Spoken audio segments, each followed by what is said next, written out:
Good morning. My name is Jackson Long, and I'm in long-term recovery. Did you buy a t-shirt, buy a few raffle tickets? So this presentation, how many of you have seen this before? How many of you have been to the YouTube video and seen it? I know that some areas show this periodically at some trainings and stuff. This is a presentation that is kind of on the regular rotation for the World Convention. And I get asked to come and share this at different state conventions and different trainings throughout the country. It's real powerful because it speaks directly to you all in the houses.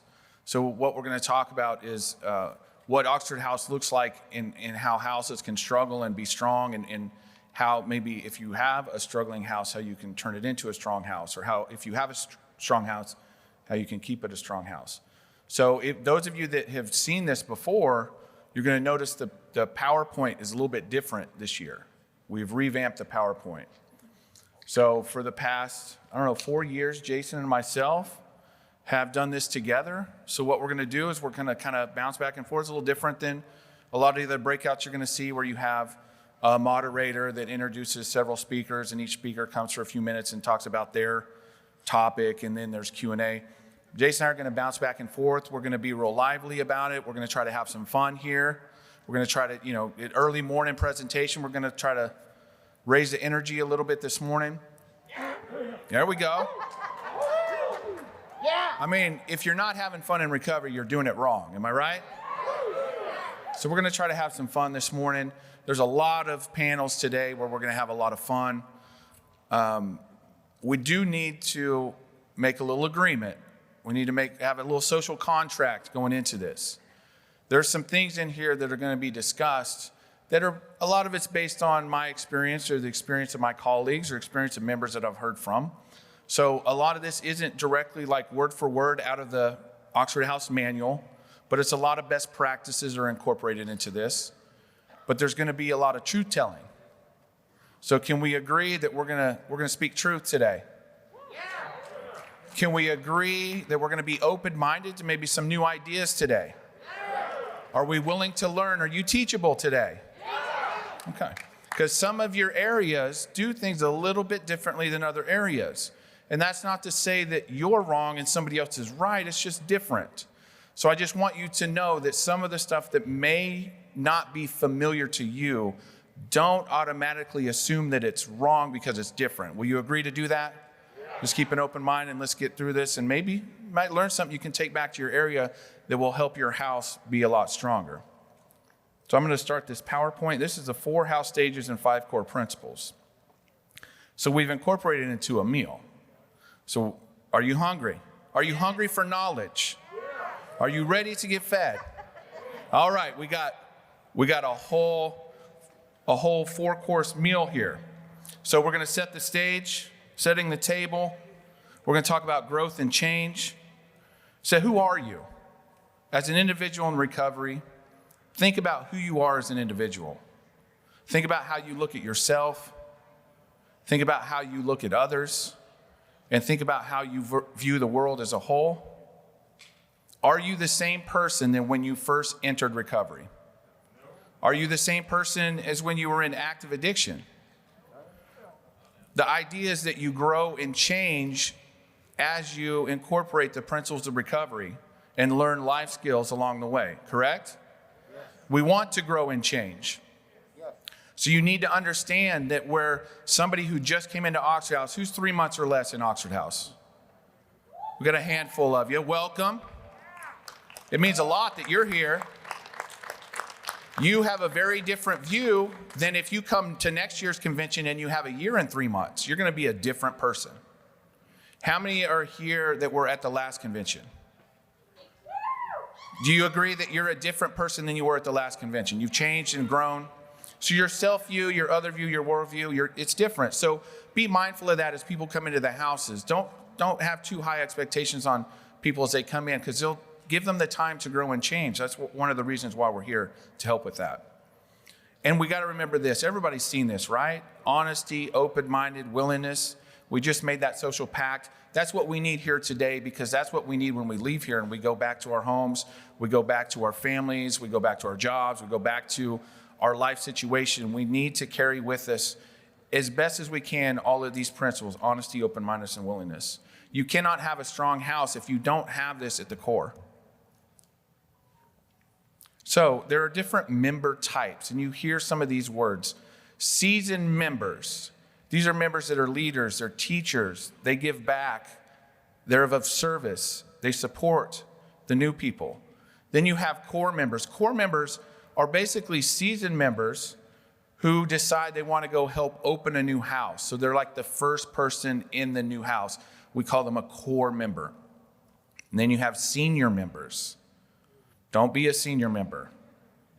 Apathy, isolation, they're a little bossy, intimidating, controlling. They may be living in Oxford House just because they finally got that single room and it's the cheapest place to live for them. But they're not really that involved. How many of you are a seasoned member? You would consider yourself a seasoned member. All right. How many of you have helped open a house as a core member? How many of you are senior members? Okay. I appreciate that. I appreciate the honesty. See, I wanted to test whether that social pact, you guys were already going to abide by it, because I know we have some senior members in the room. I know we do. That's okay. But we can turn you into a seasoned member. We just got to get you a little bit out of self and back into serving others. It's not hard to do.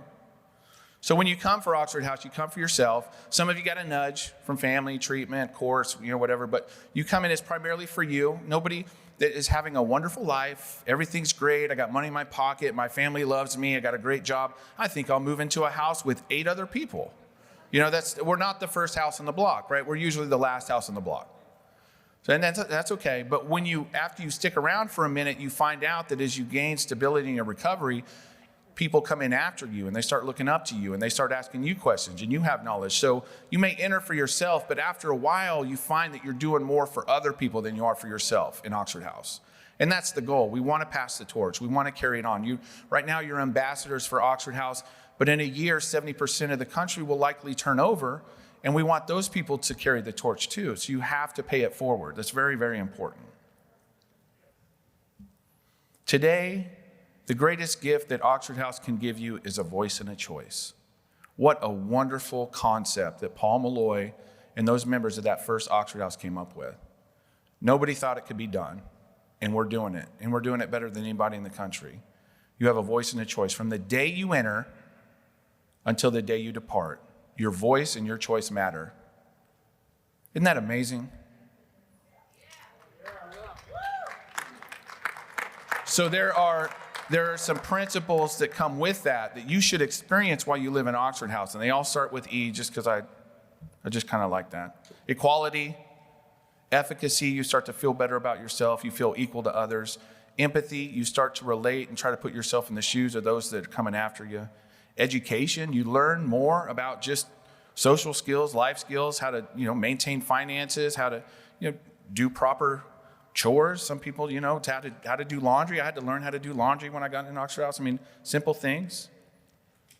Empowerment. You feel empowered living in Oxford House. We rely on each other. We count on each other. And then encouragement.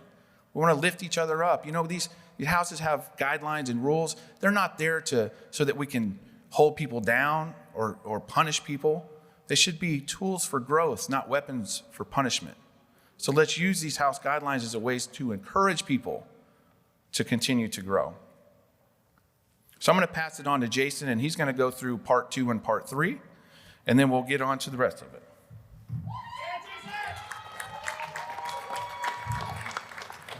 Thank you, Jackson. Good morning, everyone. My name is Jason Jara, and I'm a person in long-term recovery. What that means for me is I haven't found it necessary to use a mind or mood-altering chemical since November 29th of 2011. Through a program of recovery, I choose 12-step and Oxford House. I'm truly grateful for that. So one thing I do want to remind you is if you're not actively drinking or eating, please make sure you wear your mask properly, which is over your nose and under your chin. It's for the safety of everyone. So I really enjoy doing this presentation every year, and I have to really give Jackson props for coming up with this, because in a nutshell, it really puts a lot of information in a short period of time that is valuable, is teachable, and it's rememberable. So give Jackson a round of applause. So with every dinner, you usually have an appetizer. So we're going to start with some tidbits of the appetizer. So normally organizations have what's called a chain of command.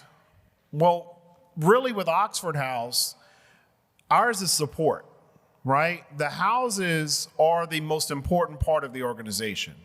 We are here as stewards to help guide and instruct.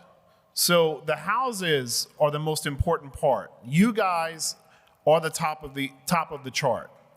The chapters are there to support you, and then on each side you have OHI, us, with the knowledge base and the representation, and then you have your state associations, which is in your area, and boots on the ground. So you guys are the most important part in that structure. So what is the model? Can anyone tell me that? Not all at once. So the model consists of many different things. The three most important things are the charter requirements. Any member that returns to active use must be immediately expelled. Each house must be self-supporting, and each house must be democratically ran. So your charter is part of that. Your charter is the most important part. Then you have the traditions underneath that. Can anyone tell me how many traditions we have? 9. Can anyone tell me why we don't have 12? Close. I'll share this tidbit of information. Paul Malloy said many times, I've heard the story, we don't have 12 traditions because Molly Brown, back in the day, you would have to type them individually. When we got to 9 and she had to keep redoing them, she said, we're not doing any more. So within that, we have the manuals. You have your house manual, your chapter manuals, your state association. We have the website, which is www.oxfordhouse.org. Great tool and resources. It has all the manuals, all the forms out there. Your best practices. Oxford House is a best practice. We're listed on the National Registry for Evidence Best Practices under SAMHSA. We were also listed in the 2016 Surgeon General's report as one of the only evidence-based recovery housing standards. And we're also one of the only most studied sober living organizations out there. We have over 200 publications regarding Oxford House and the success rate. And also the resolutions that are passed each year. I believe there's a total of about 60-something resolutions that have been passed over the last 20-something years of doing conventions. So now we're going to move into the main course, the meat and potatoes. So I want you to take a look at this. There are 4 different stages to a house. I want you to think about where your house is, where it falls on this spectrum, and then I want you to be honest. So there's survival, stable, successful, and significant. Who in here thinks that their house is a survival stage? All right. What about stable? Okay. Successful? And who in here lives in a significant house? That's a lot of hands. All right. So I'm going to take you through each of these individual ones. And as we go through, I want you to be honest about where your house really falls on that spectrum based on what you feel it is now. So the first one is a survival house. Those are generally your newly opened houses. They're nearing charter violation. You know, I talked about the 3 charters a while ago. Immediately expel anyone that returns to the use of drugs or alcohol. Must be financially self-supporting and democratically ran. So they're generally uneducated and unmotivated members. There's no training going on. Significant financial problems. Barely making your bills. Lack of recovery and structure. Void of any unity or peer support. No one supporting each other. Probably don't even know each other's names or last names at that. Weekly visits are not enough. So chapters are visiting or outreach workers are trying to visit, and it's just not enough to give that house the support it needs for them to receive the information. Stage 2, stable. They're doing just enough to stay off of the radar, but they're stuck in the mediocrity. They're staying in that constant hamster wheel of the same thing every month. Growth is optional. Some members are growing, some aren't. The house may not be spotless. Bedroom isolation is common. How many of you will walk into a house or know of a house where you walk in and the living room is completely empty? They have a flat screen TV, but everybody's in their room. Accountability is inconsistent. I would be willing to bet at that point the sink probably has dishes in it. Paying rent may empty the house account. How many have been in that situation? Yep. Officers' binders are unorganized. You walk in and try to look and see. You should be able to walk into any house, is the way it should be with your books, open up the treasurer's book, open up the secretary's book, and know the financial status and the business and the structure of the house by reading that information. If you cannot find an easy balance that is consistent in the treasurer's and the secretary's book, there's a problem. There's a lack of willingness and initiative. Nobody wants to step up. That's not my problem. I'm not that officer today. It's not my job anymore. Those types of attitudes. Now, moving into a successful house. There's multiple seasoned members. Recovery does come first. Generally, the house will probably go to recovery meetings together. They're supporting each other.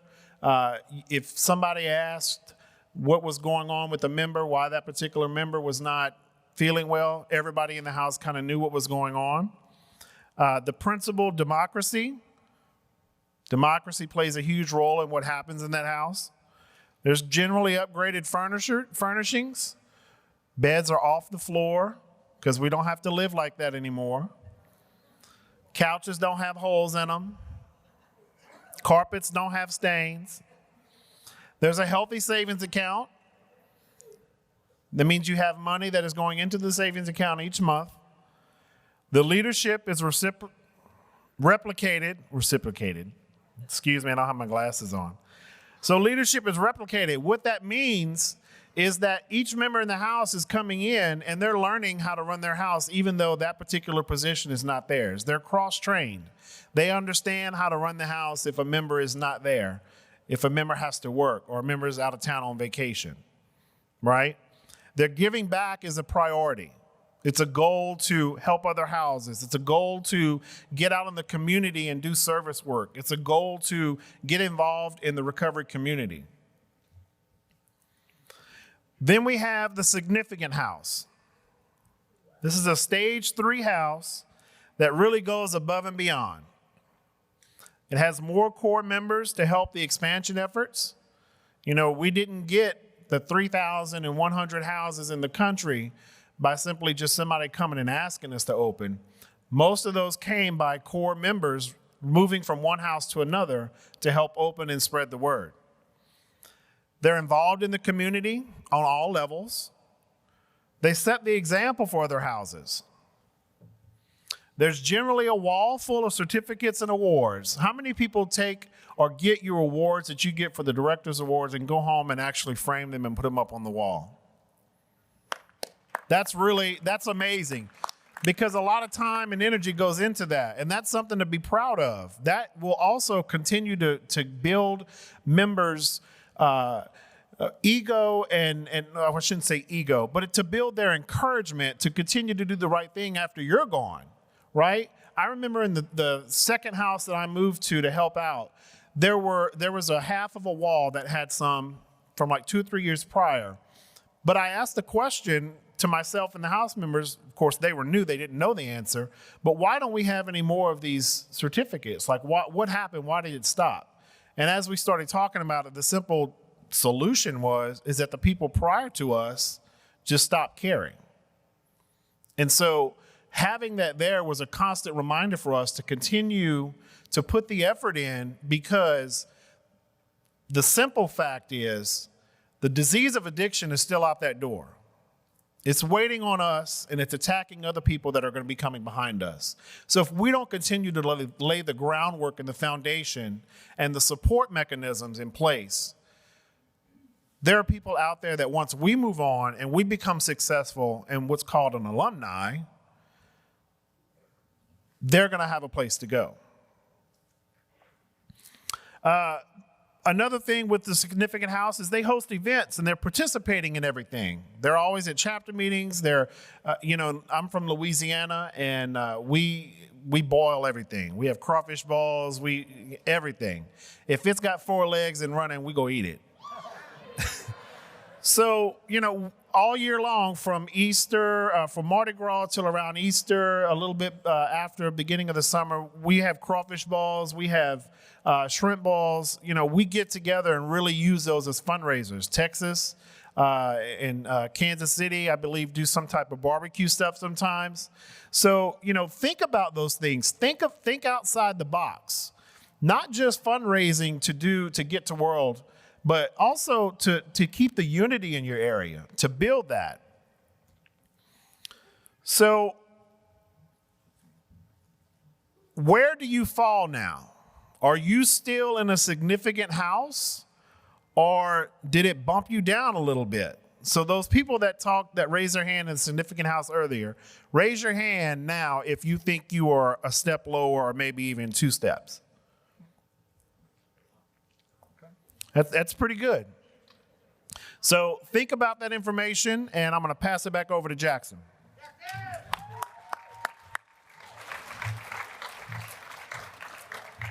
Let's give it up for Jason Gyro.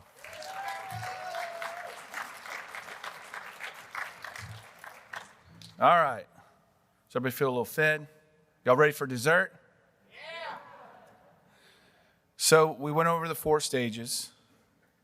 Explained how they're classified.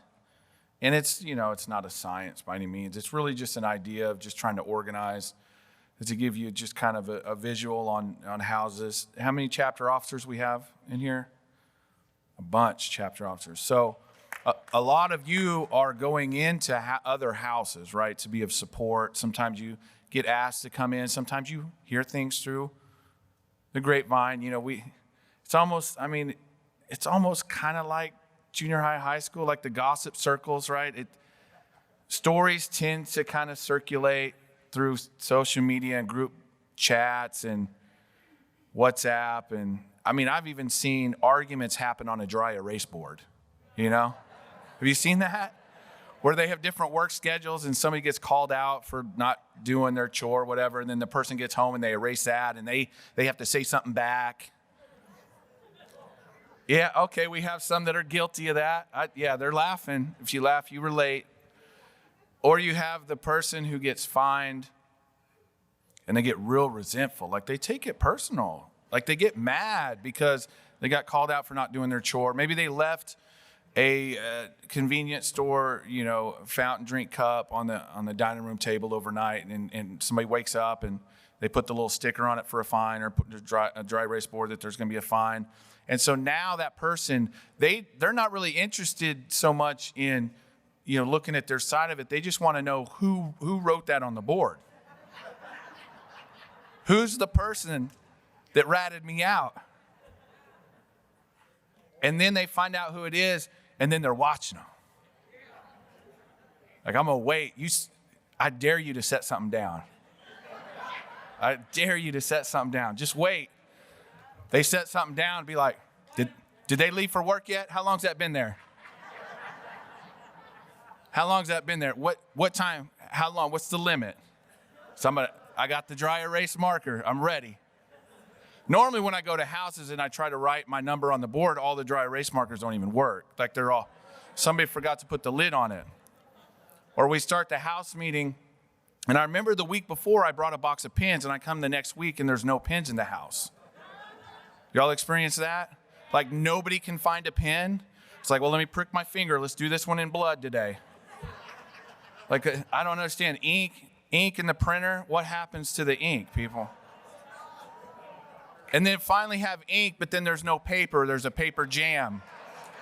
I'm like, come on. It's the little things, right, of living in Oxford House. So let's get into some principles, and let's have a little fun with this. So the principles of Oxford House are ways that you can move from stage 1 to 2, from 2 to 3, from 3 to 4. So I'm going to give you some tools that you can take back to your area. So if you are a stage 2 or a stage 3 house, which most of the houses in the country, I'd say probably 85 to 90% of the houses in the country are stage 2, stage 3. They're stable. They're doing the bare minimum, or they're stage 3. They're actually doing a little bit more, and they're a good quality house. Very few stage 1 houses. Brand new houses sometimes fall into that first month or two because we don't always get the money we need up front to make it a stage 2. Like, it requires more and more money year after year to get houses started and furnished and utilities and getting people into the house and getting ES paid on time with the early members. That can be challenging. And then stage 4 houses are, you just got to have what I like to call like house champions. You got to really have a couple of people in those houses that are they just got it down. They're just the great leaders that we have. They're in the stage 4 houses and keeping it going. So 2 and 3, that's good, but we want most houses to be in 3 and 4. So we want the average to move up from like 2.5 to 3.5. So I'm going to go through some principles to help you with that. So these are the core principles we're going to focus on. Number 1 is recovery. 2 is responsibility. 3 is accountability. 4 is communication. And then 5 is kind of a combined unity and fun. See a lot of cameras taking pictures. We will make this available. I can actually probably save this as a PDF and email it out to all the registered attendees and maybe even send it to some of your houses. Also, everything's being recorded, so even though we're doing a live stream right now, the live stream will only temporarily be available, but we are going to have some post-production of all the breakouts, and there will be a YouTube link for this breakout, so you can watch it at workshops or different events. So you can take pictures, but I'm gonna keep my timing and pace with getting through everything instead of waiting for everybody to take pictures. So don't get mad at me if I switch before you finish taking notes or take a picture, okay? Don't get mad at me. I just got to get through everything. All right, so the first, was that Brandy? You're lucky I can't vote, Brandy. Love you, Brandy. Okay, recovery. There are many pathways to recovery. Many pathways lead to growth and positive change. We need to know this. This is not 1980 Oxford House, where the only way to find recovery was down the road at the local AA clubhouse. There's a lot of opportunities for people to find recovery. We need to be open to that. But you need to be working a program of recovery to live in Oxford House. It's a recovery home.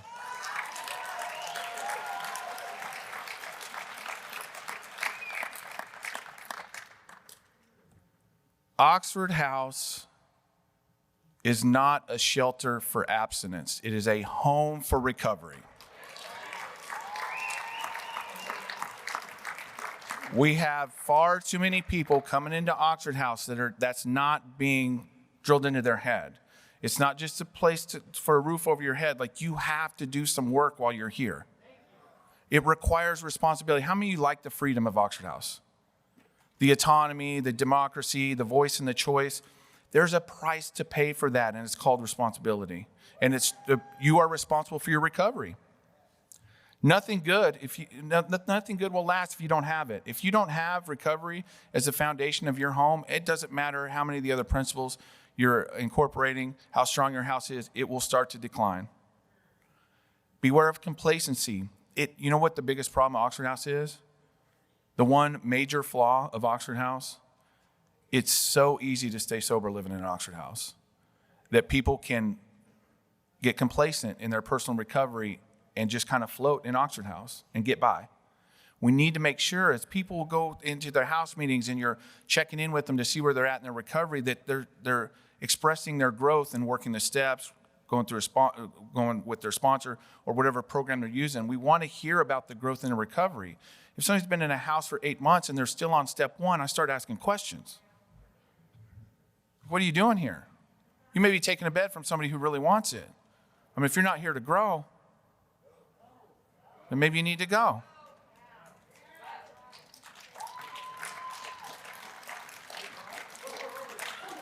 I mean, I said we were going to get real today, right? We're going to be honest. We're going to be honest. It's a home for recovery. And you know what? I love everybody that's trying to recover. I love everybody that's sober. But Oxford House isn't for everybody. It's just not. It's not for everybody. Sometimes we don't find out till we vote them in and we live with them for a little while. We want to give people a chance. And sometimes you don't really get to know somebody till a few weeks in and you find out that they're not willing to do what it takes. They're not willing to work on their recovery. You can't just rely on the fellowship, the people around you for your recovery. That's a part of it, but that's not all of it. You have to do some internal work. You have to take action. You have to give back. The triangle of AA, unity, service, recovery.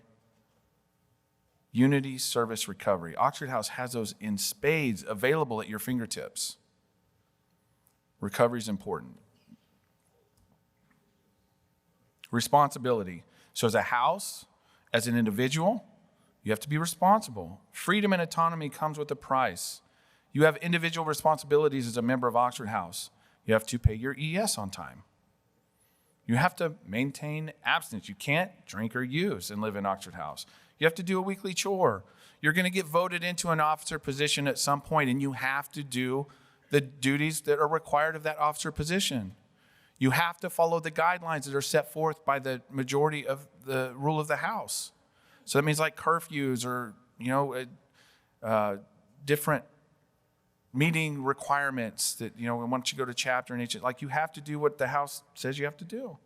And you need to play nice with others. I'm not saying you got to sing Kumbaya with your housemates every night, but you have to show some general respect for the people that you live with. Because sometimes they're just trying the best that they can with what they got. And don't judge them too harshly for that, okay? Service commitments, just good citizenship. I mean, within Oxford House, within the recovery community, and within the community at large. Like you can't go out and just break the law and think that because you're still clean and sober and have a zero balance in Oxford House that you can live there forever. That doesn't work like that. You have to be a good citizen because you represent us. Whether you like it or not, you now represent us as a whole. And then like the unwritten social contract, like we did here, like when new people come into the house, this needs to be explained. We need to sit down with them and explain, what does ES mean? ES doesn't mean that, okay, we're paying $135 a week to live in this house and that's set in stone.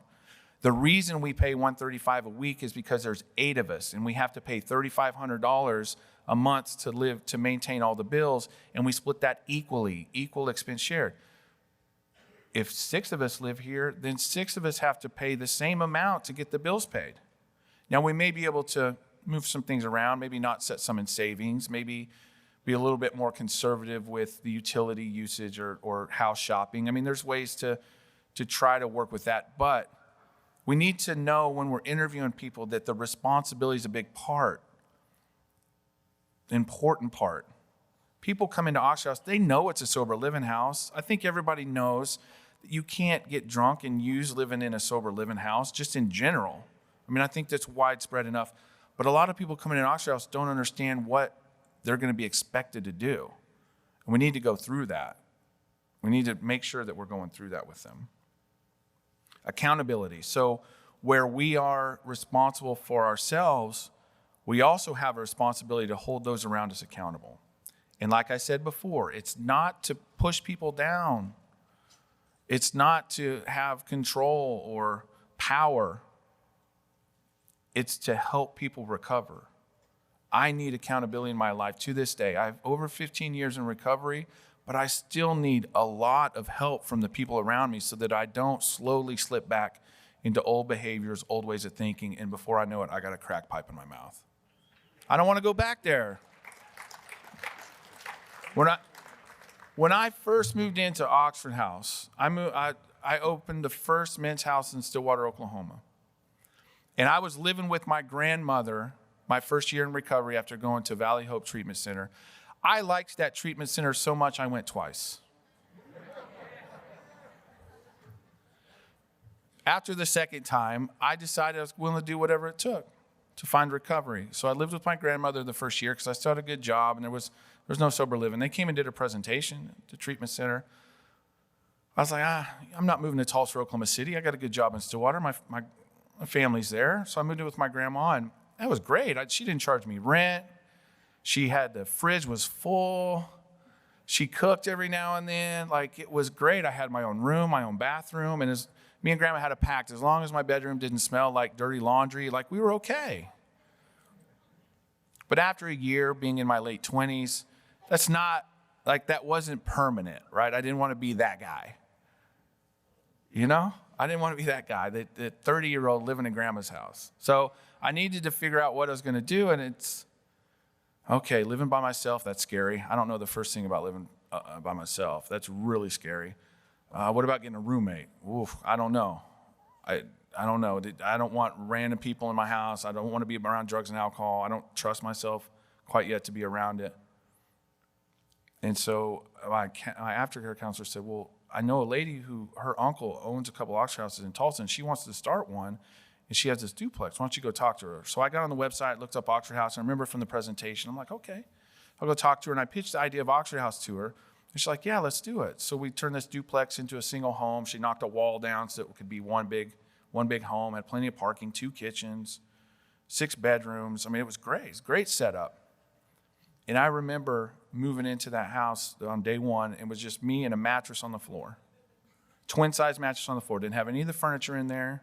Had the utilities turned on, but didn't have any furniture in there. And I'm just laying on this mattress. I don't even have sheets on the mattress yet. I just have a pillow and a blanket.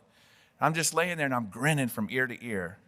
I don't know why, but something inside me knew that, man, something special is about to happen here. Like, this is cool.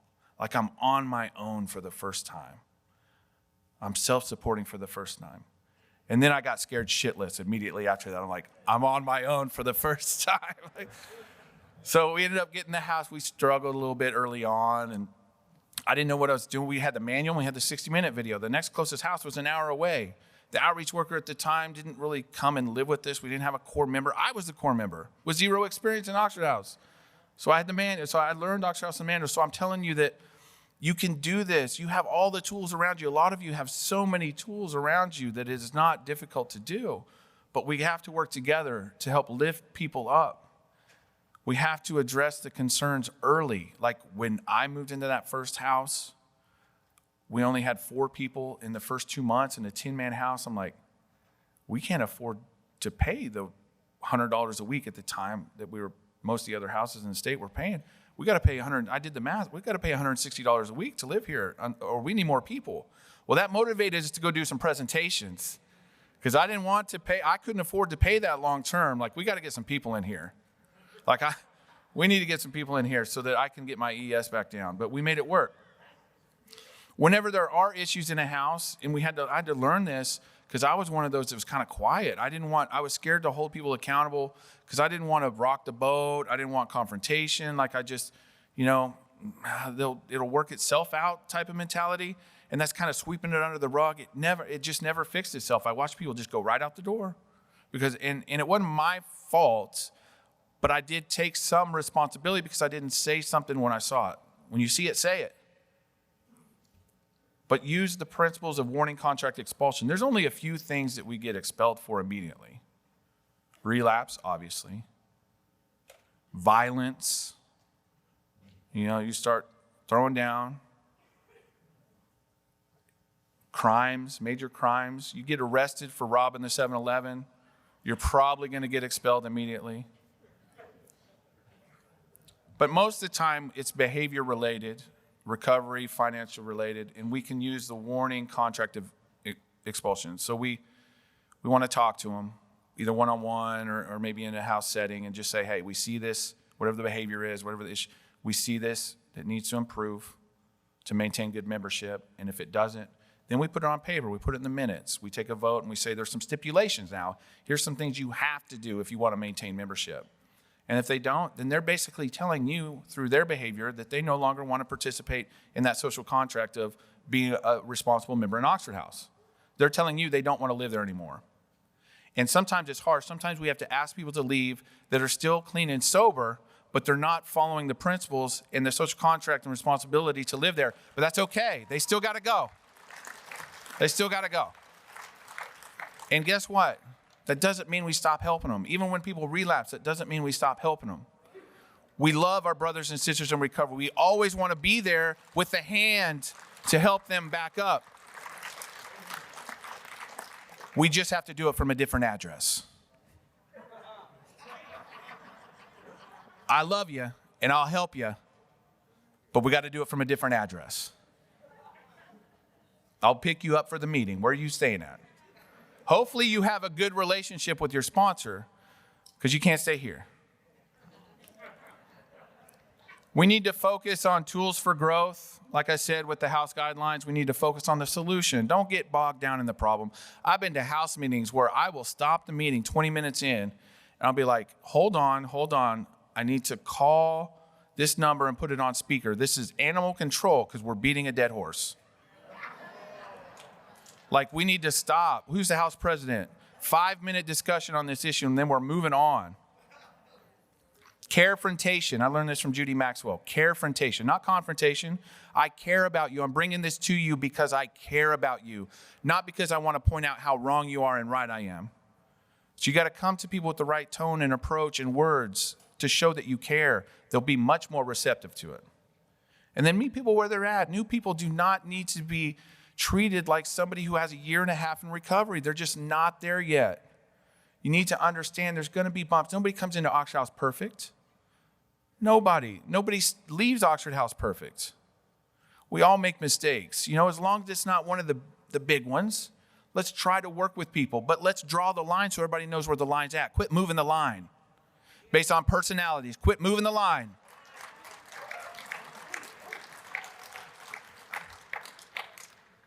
Communication. Open, honest, respectful conversations are essential. Weekly meetings are more than just business. It's a family meeting. You're getting together and checking in with each other. Recovery needs to be talked about. Check in with each other on where you're at. Do a check-in. How'd your week go? Sometimes, like, here's a scenario. You know, Jim's at the computer. Bob walks in from work. Jim says, hey, what's going on? He slams the door, says, man, don't effing talking to me right now. And he walks to his room. Well, how dare he talk to me that way? I was trying to be nice to the guy. You know, I'm just trying to be nice. I hadn't seen the guy, just got off work. So instead of going and talking to him, he goes to the other roommates. Did you see what he said to me? Start character assassination, case building. We need to talk about this. We need to have a little secret meeting on the porch. Come have a cigarette with me. We need to talk about this behavior and think about how we're going to handle this, because he's had a problem. He's had an attitude problem. I think it's time for him to go. Y'all laughing? Y'all been on that secret meeting on the porch, haven't you?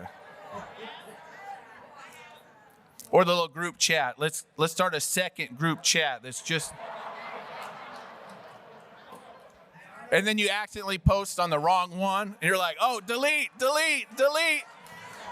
I didn't mean that. You weren't supposed to see that. It's like, when does he go to work? Well, let's have a meeting while he's at work. Let's call an emergency. No, don't do that. So you finally get to the house meeting, and you're all ready. You have a plan in place, how you're going to handle this. You're ready to motion to expel. But your house decides that they're going to do a check-in before the house meeting starts to see where everybody's at. And you find out that his uncle just died of COVID. And he just got furloughed from his job. And he's had a real shitty week. And it had nothing to do with the personalities in the house. He was just in a spot. What he needed was somebody to come check on him and see how he's doing.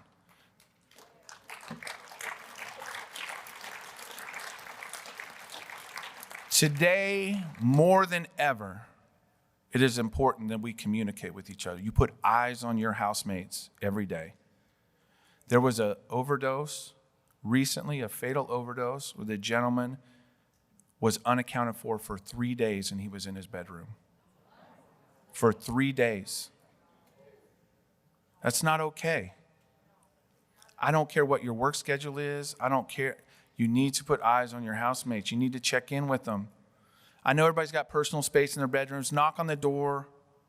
If nobody responds, yell through the door, hey, everything okay? You know, let's talk. Just make contact, put eyes on them. People are normally taking 10-minute showers and the water's running for 30 minutes. Go check on them. It happens in the bathrooms too. Like, this is a serious deal. Communication now more than ever is important. Be aware of negative communication. It can tear a house apart. Those group chats are toxic. Stay away from the group chats. Don't handle house business on group chats, please.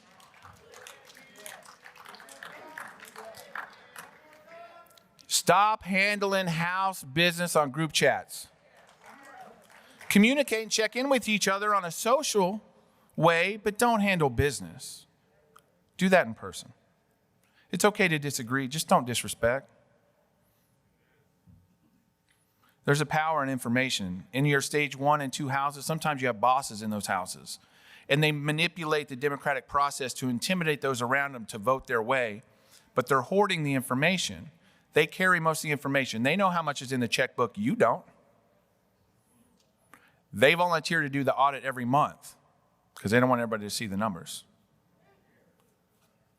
They're going to be the ones answering the house phone because they're going to control what type of interviews are coming to the house.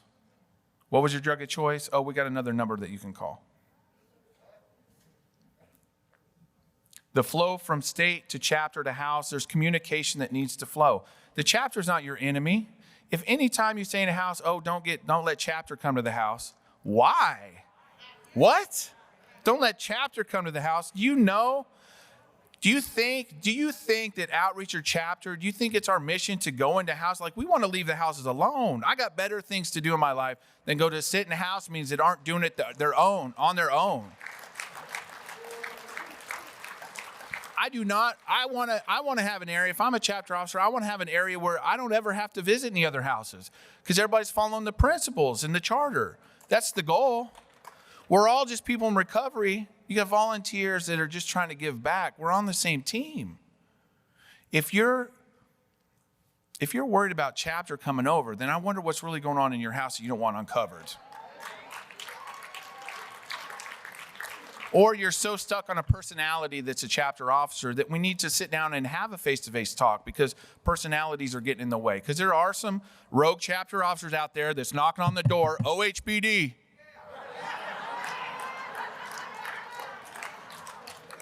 Sit on the couch, show me your books. We don't need that. So if that's happening, then we need to get maybe some other people involved. And there's two sides to that. I will also say that if your house has to reinforce in any meeting setting how autonomous you are, there's problems. If you say we're autonomous, there's issues going on because the houses that are autonomous don't have to claim that. The house is doing the deal. They don't have to remind anybody of that. If you're having to remind somebody how autonomous you are, then I'm going to investigate your house. Communication involves active listening. It's not sometimes about how much information I have. As a lot, years and years of experience in Oxford House, I'm coming into a house, I want to listen. I want to listen to what you're saying. I want to listen to all sides of the story because that first phone call, that's not the whole story. Usually that's the person trying to get the jump on it so they can get their motives into the house on what they want to happen. They're just trying to get the jump on it. So you go to the house and you investigate and you just see what's going on. You let everybody talk. I'm usually paying more attention to the newest person in the house because they don't have a dog in the fight. Usually they'll tell you what they see without any subjective opinions on it. And I don't know, usually when I'm going into houses where there's conflict in the house, it usually doesn't involve a new member. It usually involves senior members. So I just want to listen to everybody. So make sure that everybody has a chance to communicate. We're encouraging everybody in Oxford House to communicate. Very, very important. Unity and fun. The house is our family. The chapter is our tribe. Family, community, culture. The theme of this year's convention. We have to work together in order for our lives to be fulfilled with recovery. It's not a me thing, it's a we thing. We want to celebrate milestones. Please, please have people write on the calendar, whether it's a dry erase board or a paper calendar. When are you going to get your 30 days, 60, 90 days, 1 year? Let's go to your home group and let's celebrate with you. That's so important. That means so much. Let's break bread together. I know that we all have crazy schedules, but you know what? An hour before the house meeting or an hour after the house meeting, can we sit down and enjoy a family meal together? Let's get involved in sports and other activities. There's softball leagues, volleyball leagues. There's a lot of recovery activities happening out there. Get together and have fun in sports, or just go out and go bowling together. Go to main event and go, throw skee ball, and so you can get the most tickets to buy the little gummy eraser to go on the end of a pencil for 10,000 tickets, Let's do house outings. The houses that are stage 3 and stage 4, they have extra money in their account. Every once in a while, treat yourselves. Call it a unity event and go out to the nice restaurant and just enjoy each other's company. Enjoy the common area. Get the nice big flat screen TV. Get the matching living room furniture. How many of you have mismatched furniture in your house? Yeah. You're not stage 4. You just told on yourself. Thank you for being honest. Go get the matching living room set. Get the big TV. Rent the UFC fight once a month, or, rent a movie. Go to get on Netflix. Just find ways to build unity with each other as a house. You are a family. How many of you know the middle names of your housemates? That's what families do. We get to know each other on an intimate level.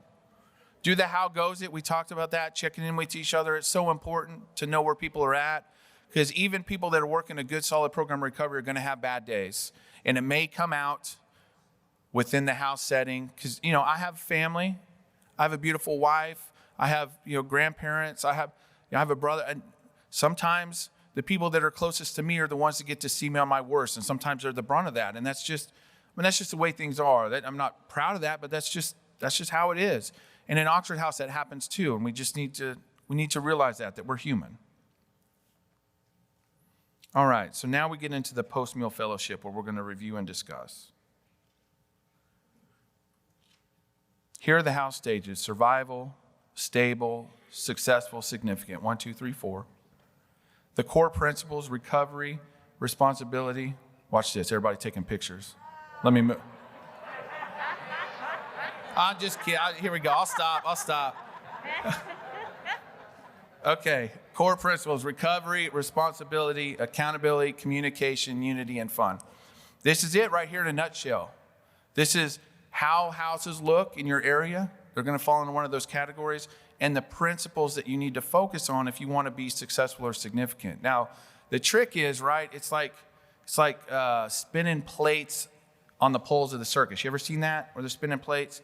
And by the time they get to that 10th plate, the first one's starting to wobble, so you got to come and you just got to keep it going, but you got to pay attention to which one's slipping. You're probably not going to have all of these principles mastered in your house at one time. Some are going to be working very well. Some are going to be struggling a little bit. Just, you can do a 4-step inventory on your house at any point and just say, hey, what are we doing well? What are we not doing well? Is our office area organized? Is everybody prepared and ready for the house meeting 15 minutes before with the reports done? Are we doing our audit when the bank statement comes, or are we doing it 30 minutes before the chapter meeting so we don't get fined? Some of y'all are doing that. Are we sending our president and maybe with a couple new members to the chapter meeting, or are we just sending all the new people to represent, and they come all wide-eyed with a house summary report and a check, and like, they just told me to show up with this paperwork. How many of you were that new person that got pushed into the meeting? How many of you got railroaded into a chapter officer position, had no idea what you were signing up for? Like, oh my gosh. But look, you're here now. You're here now.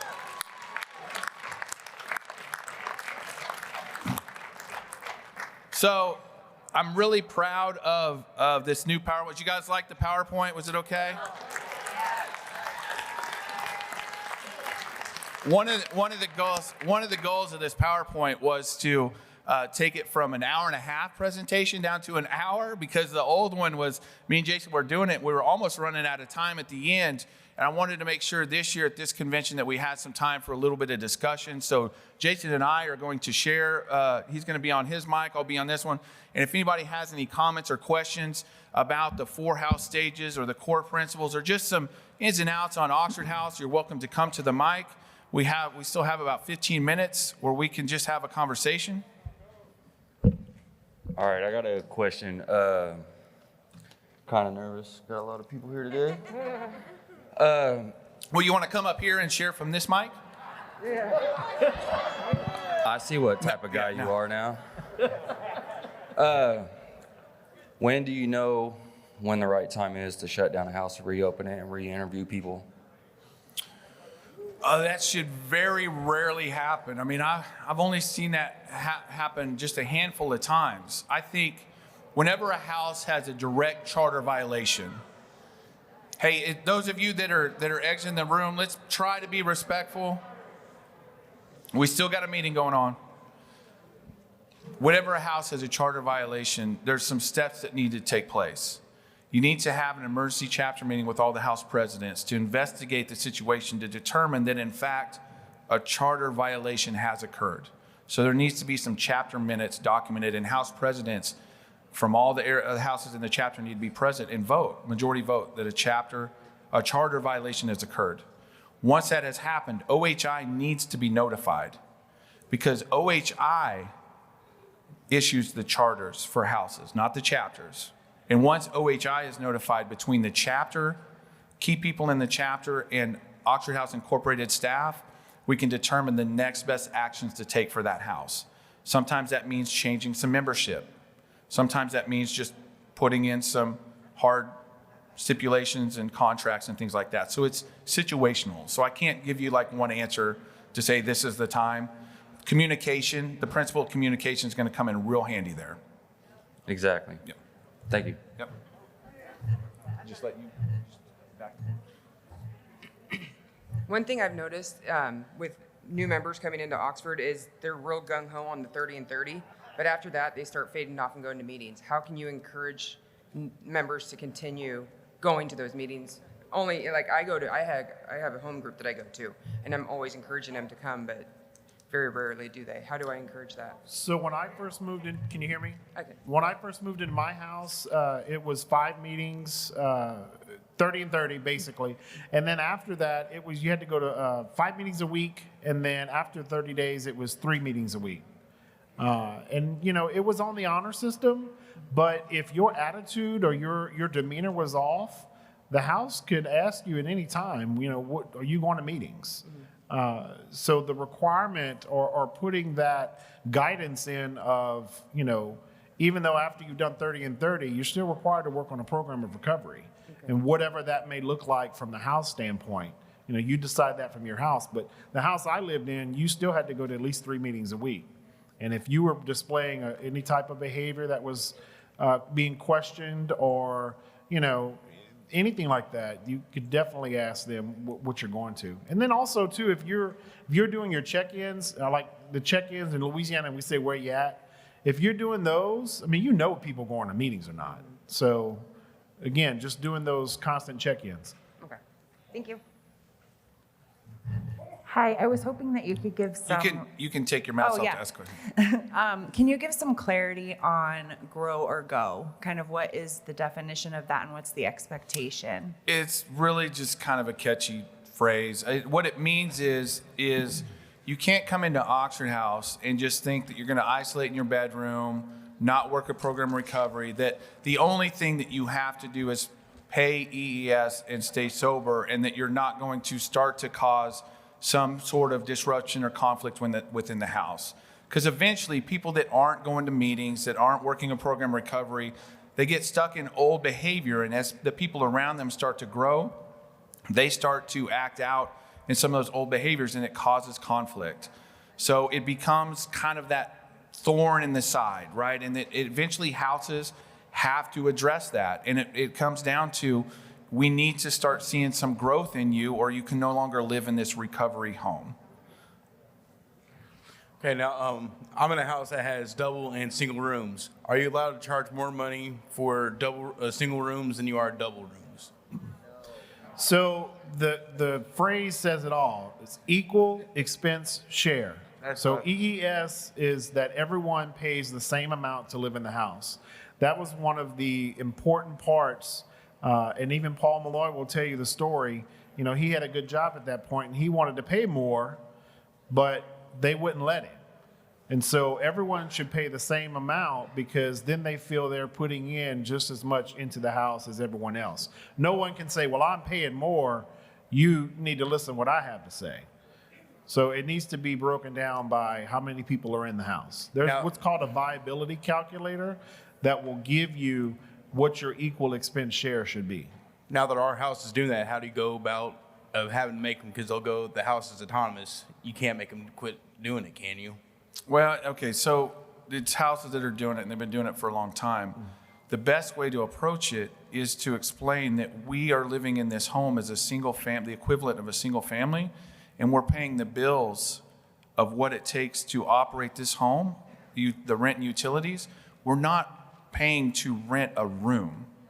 You don't pay for a room in Oxford House. You pay your portion of all the bills, and they need to just shift their perspective. You're not paying for a room. You're paying for a portion of a house.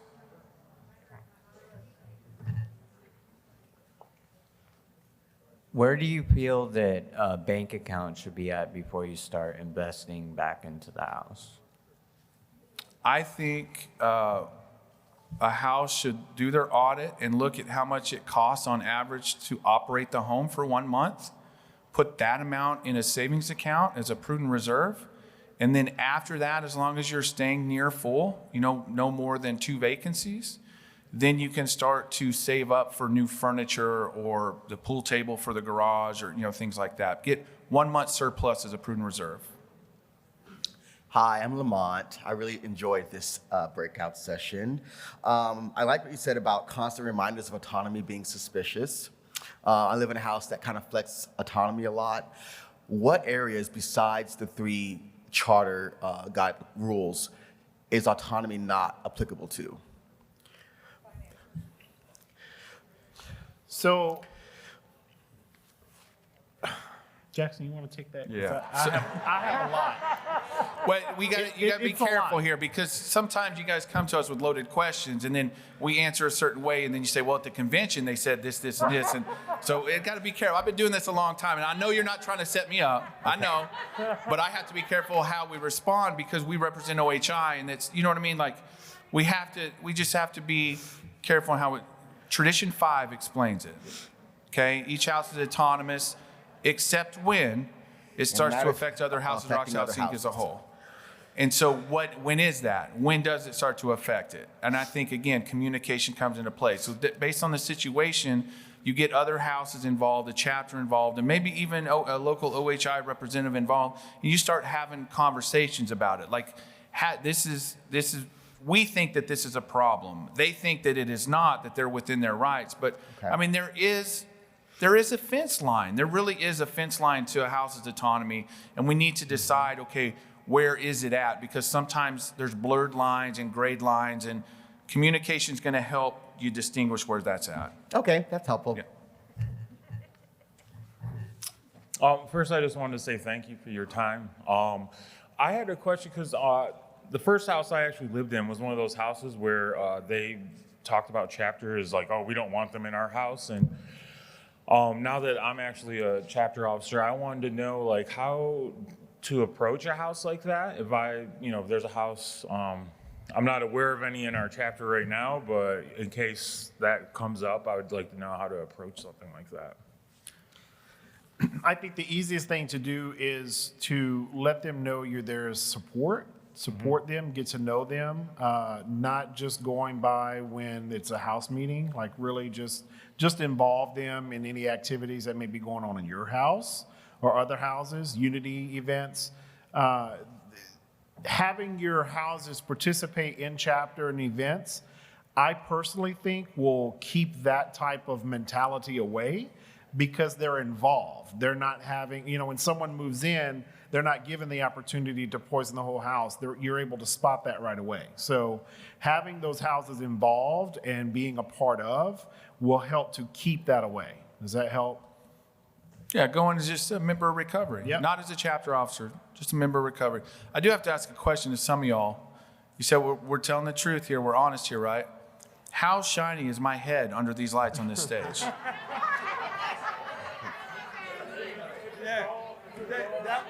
Do I need to move forward, move back? Is it like Did you get the text again? back? Is that better? But then I can't. Then I'm not close to the mic. I can't help. It's these. I can't help with the lights. I'm sorry. Go ahead. Shine bright like a diamond. Good morning. I really liked what you were saying about carefrontation and meeting people where they're at. I like those because it seems compassionate, and I think it's probably more effective than trying to have too high expectations of people right away. But I wonder how that inaction is applied when you're trying to strive for that significant house. How do you kind of balance those things? I think attraction rather than promotion principle comes into play. When you have, when you're one of those solid houses and you're trying to get it up to the next level, you probably have some key people that are kind of leading the charge. Because we don't have bosses in Oxford House, but we need leaders. We need good leaders in Oxford House. And those leaders are looked up to. And if they'll wrap around the newer people in the house, maybe get them involved in their recovery circles or their meetings and spend some time with them going through the manual, understanding the principles of Oxford House, the newer people will be more likely to gravitate towards that. And maybe you can get them into a little bit of higher expectation a little quicker because you've just cleared the path for them. You've made it very wide for them to just get right into significant with you.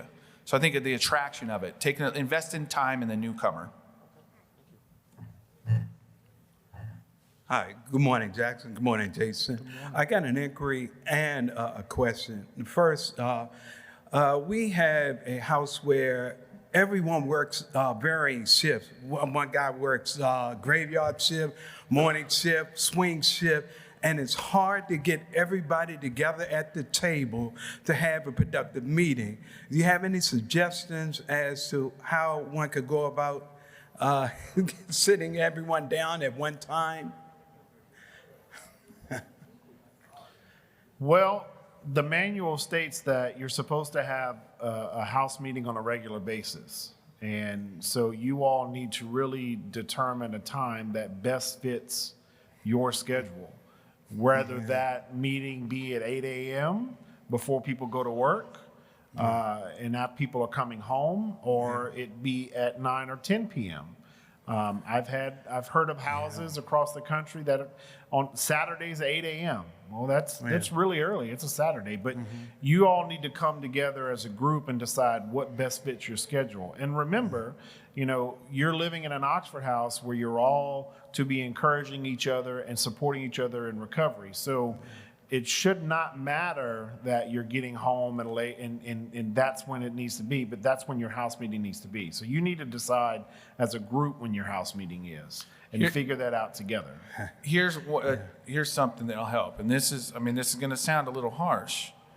You decide this is when our house meetings are. Our house meetings are going to be Monday night at 7 p.m. And when we interview people, we make that known. And if your work schedule conflicts with that, we'll try to help set up an interview with a different house, but we're not going to change our house meeting every time we have new people come into the house. Yeah. And so if you're working a graveyard shift, if you're got a shift that doesn't, you're not going to be there for our house meeting, then this isn't the right house for you. We need to help you. We need to help you get into another house, not just vote no, but we need to help you get into another house. But we're not moving our house meeting time. This is the time. And so now you need to sit down as a house and say, what is our time? Anybody that can't make that time, we need to we need to figure out a transition plan for you, because we can't be inconsistent when we're meeting each week, and we can't have people missing the meeting every week. Right.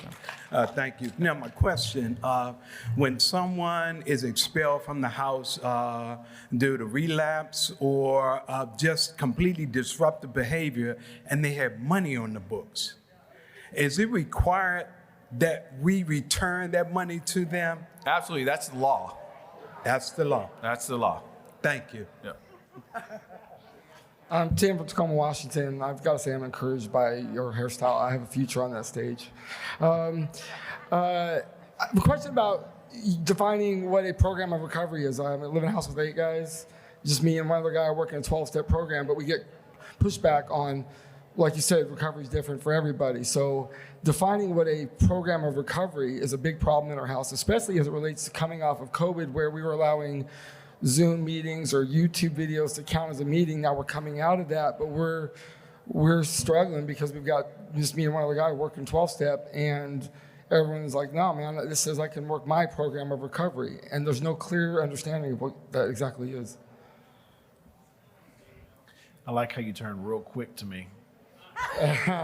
You can have that one, Jason. So, a program of recovery does look different for everyone. And so I think having that real conversation, if you're having that trouble in your house, well, what is your program of recovery? Getting involved, knowing what they're doing for themselves, knowing what they're doing to continue to be a productive member of society as well as a part of your house. So for some people that's church, for some people that's Buddhism, some people that's meditation. What is that particular program of recovery? Don't just use the response, it's a program of recovery, whatever program of recovery I want. Well, what is your program of recovery? Getting involved in that particular member's program of recovery and understanding, I think, will help break down that barrier of discomfort of, well, I'm doing a 12-step fellowship. What are you doing? But getting to know what they're actually doing, not just the question. For me, 12-step works. Do I work it perfectly? No. But explaining that to other people will help them know what truly my program of recovery is. Okay. So I think really having that deep conversation with them will help. All right, thanks. Yeah, it's there's a lot of different things out there. Excuse me in the corner. We can hear you all. Their behavior will tell you, no matter what they call their program of recovery, how well they're working it. But a program of recovery requires action. What actions are they taking to get better? And let me just add this. We used to say in Louisiana, you don't have to drink or use drugs to get evicted. Just don't piss off 51% of your house. So you can be working any program of recovery you want, but if you're being disruptive to your house, then, it may be time that you are not growing and you need to be going. And even if you're working... They like that one, Jason. Even if you're working another program of recovery, it still doesn't hurt you to go sit in some 12-step meetings a couple times a week. That ain't going to kill you. So the house can strongly encourage you to be around other people in recovery, the fellowship of recovery. The best place for a person in early recovery to find the fellowship and be connected with others like them is in a 12-step community. So there's nothing wrong with going to some meetings, even if that's not your primary program that you're using. We got 2 minutes left. My name's Johnny. I'm from Great Bend and Hayes, Chapter 16, Kansas. So my question is when I first moved into our house, we was under loan, and there was, we've since paid our loan off, but there's another house in Chapter that is under loan. They're making their payments, but the question is, we wanted to start a savings account because we was viable and had the money, 1 month surplus in our checking, and we wanted to start a savings, but everybody was telling us we can't because we was under loan still. Is that? I'm just going to say that if you're paying all of your bills on time, even if you're under a loan, you're considered self-supporting. Because you're paying all of your required bills on time, even though that you are paying back for whether a startup loan or a stabilization loan. And anything after that, the house should be able to decide what they want to do with that extra money. So if you want a savings account, you should be able to vote for that. Okay, thank you. Last question, and then we can maybe talk to you guys after or in the hall. Okay? I'm Krista Williams from San Antonio, Texas, alumni. Lord, I hope I know how to ask this right, but when I was chapter officer, some of the other chapter officers was kind of like, just doing what they need to do. And I always found a way to interact with all of my houses, like load up the documentation on the computer, get the audio from the World Council and load it on the computer, so I'd have interaction with them when it's not like somebody called me to prove a point. And what do you think about that? It sounds like a great way to put your resources together, because when I would go into houses, I always had a house manual with me, because I'll refer to that. And I'll read the house manual on the plane rides to and from conventions, because I'll catch information in there that speaks to me that I didn't even see before. And so when you have those resources with you, some of the best practices material or the shared experience from other people that have come before you, it makes it more powerful when you're bringing it, because it's not just you carrying that message. You're just a messenger for the message that has come over the last 46 years. So it's a very powerful tool. Thank you all very much. Enjoy the rest of the convention.